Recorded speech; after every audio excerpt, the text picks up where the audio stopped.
दोस्तों, मैं हूं अख्तर खान और आप देख रहे हैं सीबीसी न्यूज राजस्थान का वागड़ पोस्ट। और वागड़ पोस्ट में आज की हेडलाइन है, डूंगरपुर में कांग्रेस जिला अध्यक्ष जो 2 दिन पहले कांग्रेस छोड़कर भाजपा में गए थे, अब भाजपा ने उनको दे दिया है टिकट। बीटीपी के कांति भाई ने बताया वागड़ का सबसे बड़ा मुद्दा, भाजपा और कांग्रेस को बताया जुमले वाली पार्टी। और पंचायती राज चुनाव के अंतिम दिन नामांकनों में तीनों पार्टियों ने दिखाई अपनी ताकत। नर्सिंग कर्मियों ने काली पट्टी बांधकर विरोध जताकर सांसद को सौंपा ज्ञापन। 11 नवंबर से करेंगे कार्य का बहिष्कार। और बेरोजगार समिति ने टीएसपी में भर्ती को लेकर किया प्रदर्शन। और अब खबरें विस्तार से। राजनीति में कोई भी हो, सबको अपना लाभ और अपना स्वार्थ दिखता है। फिर चाहे कभी भी दल बदलना पड़े, पार्टी बदलनी पड़े, कोई फर्क नहीं पड़ता। जनता का सेवा करना सिर्फ और सिर्फ एक दिखावा होता है और कहने की बात होती है। यही बात लागू होती है डूंगरपुर जिले के ओबीसी जिला अध्यक्ष राजेश पाटीदार, जो कांग्रेस के ओबीसी जिला अध्यक्ष थे। उन्होंने 2 दिन पहले यह कहते हुए कांग्रेस पार्टी छोड़ दी कि कांग्रेस में गुटबाजी है और हमें जनता की सेवा करनी है, गुटबाजी के चलते जनता की सेवा नहीं कर सकते, टिकट का कोई लालच नहीं है। यह कहते हुए वो भाजपा में दाखिल हो गए और भाजपा की सदस्यता ले ली। और आज उन्हीं राजेश पाटीदार ने पंचायती चुनाव में अपना नामांकन भर दिया। और नामांकन किससे भरा? भाजपा के टिकट से, वार्ड 12 से भाजपा से अपना नामांकन दाखिल कर दिया। तो ये राजनीति है, कहते कुछ है, होता कुछ है, दिखाते कुछ है, दिखता कुछ है। सीबीसी के संवाददाता जुगल कलाल ने इसी बात को लेकर राजेश पाटीदार से बेबाक सवाल पूछे, जिसका जवाब वैसे तो पाटीदार के पास में नहीं है, लेकिन फिर भी उन्होंने जो कुछ कहा वो आप भी सुन लीजिए। जैसे कि 2 दिन पहले आपसे जब पूछा गया था, आपने कहा था कि मैं बिना शर्त के मैंने बीजेपी ज्वाइन किया, और आज 2 दिन बाद ही आपने टिकट की दावेदारी की। इसको लेकर क्या कहना चाहूँगा? पार्टी ने मुझे जो निर्देश दिया उसके अनुसार मैंने, प्रदेश ने आदेश दिया कि आप इस सीट से चुनाव लड़ो, तो मैंने लड़ने के लिए तैयार हुआ। तो कांग्रेस छोड़ने की वजह क्या सीट ही थी क्या आपकी? नहीं, कांग्रेस छोड़ने की वजह नहीं थी। कांग्रेस में सर क्या था कि एक परिवारवाद था, दूसरा नए युवा कार्यकर्ता तो आगे नहीं आने देते, और जो कार्यकर्ता फील्ड में करता है, काम करता है, उसको तवज्जो नहीं मिलती। जो चाटुकारी का करता है, जी हजूरी करता है, उसको वहाँ पे तवज्जो मिलती है। तो सुना आपने, राजेश पाटीदार अभी भी ये कह रहे हैं कि बिना शर्त के मैंने बीजेपी ज्वाइन की थी, लेकिन शायद बिना शर्त के ज्वाइन करने पे बीजेपी ने उन्हें इनाम में वार्ड 12 का टिकट दे दिया। साफ जाहिर है कि पार्टी क्यों बदली गई। चलिए खैर, ये सब चलता रहता है, होता रहता है, और ये ऊपर से नीचे तक ये अदला बदली और दल बदलना और ये सब चलता रहता है। इस दरमियान सांसद कनकमल कटारा क्या कहते हैं वो भी सुन लीजिए। सर, जो अभी जो वार्ड नंबर 12 के लिए राजेश पाटीदार को जो दी गई है सीट, उन्होंने जब पूछा गया था कि, तो उन्होंने कहा था बिना शर्त पर बीजेपी ज्वाइन किया। इसके बारे में क्या कहना चाहिए? ऐसा है कि चुनाव के समय कई ऐसी परिस्थितियां होती हैं जिसके कारण से सडनली कभी कभी निर्णय लेने पड़ते हैं। बिना शर्त आए जरूर, लेकिन वार्ड के अंदर किसी प्रकार की कोई स्थिति ऐसी नहीं दिख रही थी कि भाई कोई लड़े और सक्षम होकर के वो जीत भी जाए। संभावना लगी पार्टी को, और पार्टी ने, हमारे जिलाध्यक्ष और सबने सुना इनको, और उसके बाद में निर्णय लिया।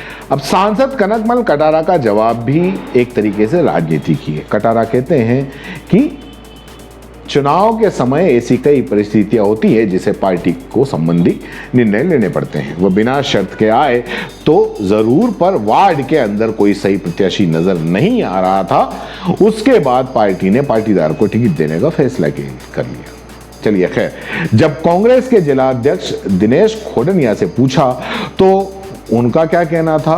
उनका भी यही कहना था कि उन्हें पार्टी छोड़ने से पहले पार्टी के वरिष्ठ नेताओं से बात कर लेनी चाहिए थी। वहीं गुटबाजी को लेकर उन्होंने कहा कि कांग्रेस में कोई गुटबाजी नहीं है, कांग्रेस हमेशा से ही एकजुट थी, इस बार भी चुनाव एकजुट होकर लड़ेगी। हमारे पार्टी के अंदर सभी तरीके के निर्णय सर्वमान्य तरीके से होते। हमारे पैनल बनने के बाद प्रदेश कांग्रेस कमेटी को हमने पैनल भेजा है और अभी आधे घंटे बाद उसकी घोषणा हुई। कोई अफवाहों के मार्फत कोई बरगला करके अगर कोई कार्यकर्ता पार्टी छोड़ करके चला जाता है, ये उसकी इच्छा है। लेकिन अभी तक जो लोग गए हैं पार्टी छोड़ करके, उन लोगों से भी हमने कहा था कि आप धैर्य रखें, आप युवा आदमी हैं, पार्टी आपके साथ है, निर्णय प्रदेश कांग्रेस कमेटी करती है, सबको मौका मिलेगा। तो ये था पार्टी का अदला बदली और नेताओं के बयान, और जिसने पार्टी अदली बदली करी उसके बयान। कुछ ही समय है, चुनाव होने को है, और अब देखना ये होगा कि पाटीदार का पार्टी बदलने से, भाजपा के टिकट मिलने से कुछ फायदा भी होता है या नुकसान होता है। पंचायती राज चुनाव हो रहे हैं, चुनाव के नामांकन भरे जा रहे हैं। आज आखिरी दिन है। अब राजस्थान के वागड़ में यह पंचायत का चुनाव त्रिकोणी होने जा रहा है, क्योंकि यहां भाजपा और कांग्रेस के अलावा बीटीपी ने भी जमकर थाल ठोक दी है और बीटीपी द्वारा नामांकन दाखिल किए जा रहे हैं। गौरतलब है, हम आपको बता दें कि वागड़ के बेल्ट में अभी जो पिछली बार विधानसभा चुनाव हुए थे, उसमें 2 विधायक बीटीपी के जीत कर आए थे, और अब माना जा रहा है कि भाजपा और कांग्रेस को पंचायती चुनाव में बीटीपी से कड़ी टक्कर मिल सकती है। नामांकन प्रक्रिया के दौरान सीबीसी के संवाददाता जुगल कलाल ने बीटीपी के बड़े नेता, वागड़ के बड़े नेता कांतिलाल आदिवासी से खास बातचीत की, जिसमें कांतिलाल बता रहे हैं, क्या बता रहे हैं वो आप खुद उन्हीं से सुनिए कि जिला परिषद में उनका क्या मुद्दा होगा और क्यों जनता उनके साथ में होगी। आप खुद बीटीपी के नेता कांतिलाल आदिवासी से सुनिए, जिनसे बात की है सीबीसी के संवाददाता जुगल कलाल ने। पंचायती राज चुनाव को लेकर नामांकन भरे जा रहे हैं, तो हमारे बीटीपी के जो कांतिलाल भाई आदिवासी हमारे बीच मौजूद है, उनसे जानेंगे कि आखिरकार क्या वादे को लेकर ये चुनाव लड़े जा रहे हैं, क्या वादे। सबसे पहले आपके चैनल को हमारी ओर से जोहार।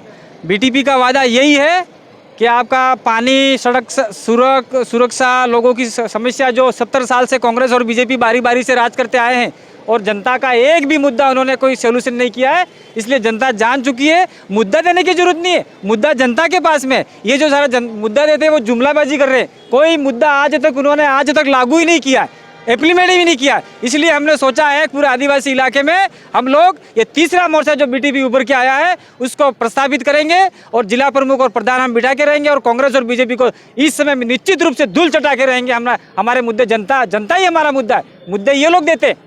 जैसा कि उन्होंने कहा कि उनका मुद्दा ही जनता मुद्दा है, जैसे कि इनका ये भी कहना है कि जो 70 साल से जो कांग्रेस बीजेपी ने जो वादे पूरे नहीं किए, सिर्फ जुमले किए, तो हम वो पूरे करेंगे।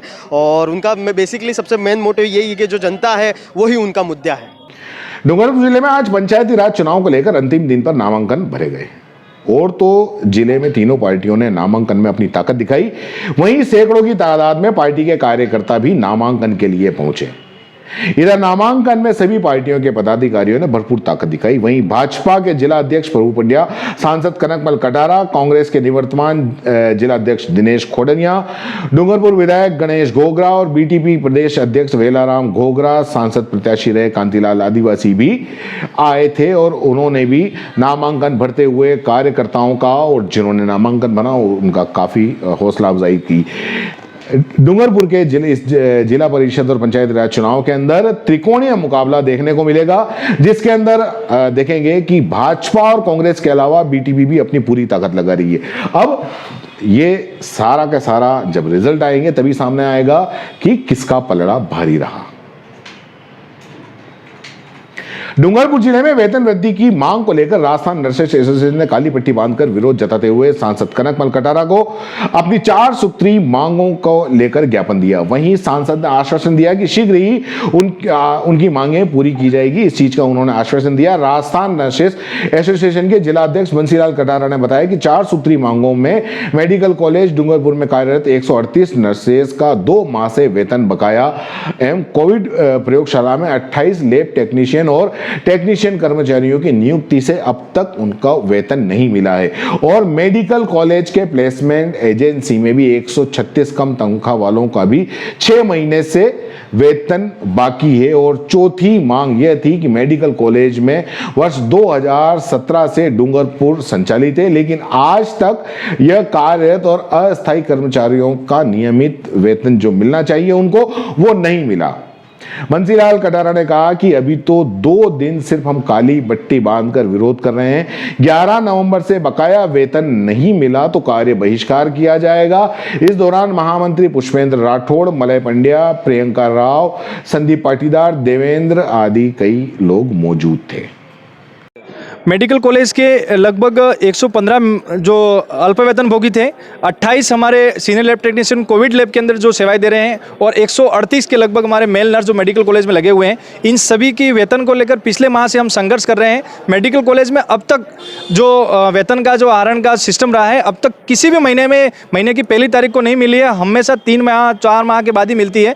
अभी हमारे कुछ कर्मचारियों को अल्प वेतन भोगी इनको 6 माह से, कोविड लैब में लगे हुए सीनियर लैब टेक्नीशियन, इनके असिस्टेंट, सारे कर्मचारियों को भी 6 माह से, जब से इनकी नियुक्ति हुई है तब से इनको वेतन नहीं मिला है। और मेल नर्स जो है ये 3रा माह चल रहा है और कुछ मेल नर्स को लगभग 14 माह हो गए। जो हमारे यहाँ मेडिकल कॉलेज में कर्मचारी लगे हुए थे राजस्थान स्टेट से बाहर, वो मजबूरन यहाँ से त्यागपत्र देके जा चुके हैं। और इन स्टेट के जो हमारे राजस्थान स्टेट के लोग हैं, इनका भी आर्थिक जीवन दुर्लभ हो गया है। राशन हो, किराना हो, पेट्रोल हो, गाड़ी की किस्त हो, घर हो, जो दैनिक जीवन यापन करना है बड़ा मुश्किल हो गया, दुर्लभ हो गया है। मेडिकल प्रशासन आंख पे आंख और हाथ पे हाथ रख के बैठा है, किसी भी सूद नहीं ले रहा है। और हम आग्रह करने आए हैं, आज हमने सांसद महोदय को भी ज्ञापन दिया है, माननीय हमारे यहाँ के स्थानीय विधायक साहब को भी हम ज्ञापन दे रहे हैं और जिला कलेक्टर महोदय के माध्यम से मुख्यमंत्री से आग्रह कर रहे हैं कि कोविड को देखते हुए सभी कर्मचारियों को वेतन अतिशीघ्र दिलाया जाए। और हम बहिष्कार करना नहीं चाह रहे हैं। सरकार से निवेदन है कि इसको आप सकारात्मक दृष्टि से लेवें। जय हिंद, जय भारत। डूंगरपुर जिले में टीएसपी बेरोजगार समिति ने टीएसपी क्षेत्र में 2018 की शिक्षक भर्ती, 2018 की एलडीसी भर्ती और अन्य भर्तियों में पदों की जनसंख्या के आधार पर पदों को बढ़ाने के लिए 3 सूत्री मांगों को लेकर आज जिला कलेक्टर के बाहर प्रदर्शन करके मुख्यमंत्री के नाम कलेक्टर को ज्ञापन सौंपा। टीएसपी बेरोजगार संघर्ष समिति के मुकेश पाटीदार का कहना है कि शिक्षक भर्ती, एलडीसी और अन्य भर्तियों पर अप्रैल 2018 के बाद टीएसपी क्षेत्र में जनसंख्या के आधार पर भर्तियां नहीं बढ़ाई गई। पहले भी कई बार मुख्यमंत्री और जिला कलेक्टर को ज्ञापन सौंपे गए हैं, फिर भी भर्तियां नहीं बढ़ाई गई हैं और मांगे हमारी नहीं मानी जा रही हैं। अगर 15 दिन के भीतर पदों की जनसंख्या के आधार पर नहीं बढ़ाई गई तो युवाओं के द्वारा जिला कलेक्टर के बाहर धरना और प्रदर्शन किया जाएगा, आंदोलन किया जाएगा, जिसकी जिम्मेदारी सिर्फ प्रशासन और सरकार की रहेगी।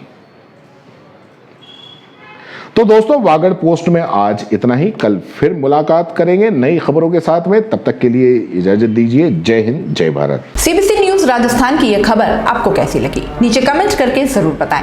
अगर आप YouTube पर देख रहे हैं तो सीबीसी न्यूज का चैनल सब्सक्राइब करिए, पास में दिख रहे बेल आइकन को भी दबाइए, ताकि जब भी हम आपके लिए कोई खबर, कोई जानकारी लेकर आए तो सबसे पहले आपके पास नोटिफिकेशन पहुंचे।